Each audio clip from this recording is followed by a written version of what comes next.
Assalomu alaykum aziz obunachilar. Mana bugungi hech qayerda yo'q, ya'ni faqat sizda bo'ladigan ajoyib biznes g'oya. Bu chiroyli dizayndagi rang-barang, ya'ni savatlarga solingan rayhon va qalampirli, tuzli, suzmali, muzqaymoqqa dizayndagi, ya'ni nomir mos keladi.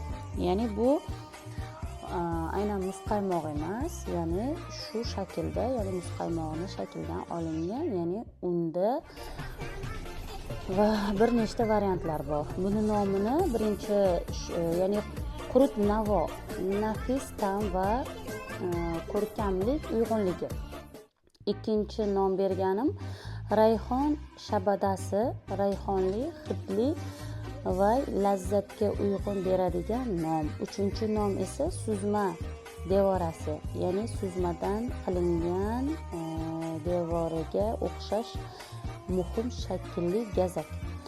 To'rtinchi nomimiz sho'r shirinlik. Menga aynan mana shu nom juda ham ma'qul tushdi.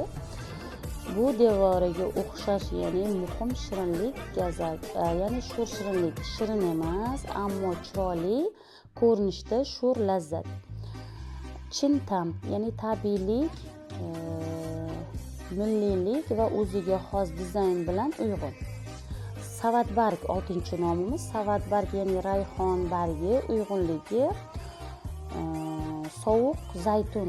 Agar ichida zaytun ishlatilsa, ko'proq elitni nom bo'ladi. Agar siz bu brendni ochmoqchi bo'lsangiz yoki bu gazakni sotmoqchi bo'lsangiz, ya'ni qurut navo yoki o'sha savatbarg o'ziga xos esda qoladigan nom bo'ladi. Qaysi biri sizga yoqdi yoki boshqa yo'nalishlarda nom kerak bo'lsa, bemalol chiqishinglar mumkin. Men aynan buni qanaqa tayyorlanishi, retseptlari sizga qiziq bo'ladigan bo'lsa, men buni lichkamga, ya'ni o'sha kommentga kirganingizda boshiga, eng bosh tarafiga qanday tayyorlanishini joylab qo'yaman. Sizdan birgina obuna bo'lish va like bosib, bemalol bizning kanalimizdan yangi g'oyalarni mutlaqo tekinga olishingiz mumkin. Mehnatlarimizni ozgina bo'lsa ham foydasi tekanidan juda ham xursandman. Mana shu biznes g'oyani bemalol ishlatib katta daromadlar olsa bo'ladi. Unaqa qiyin ish emas.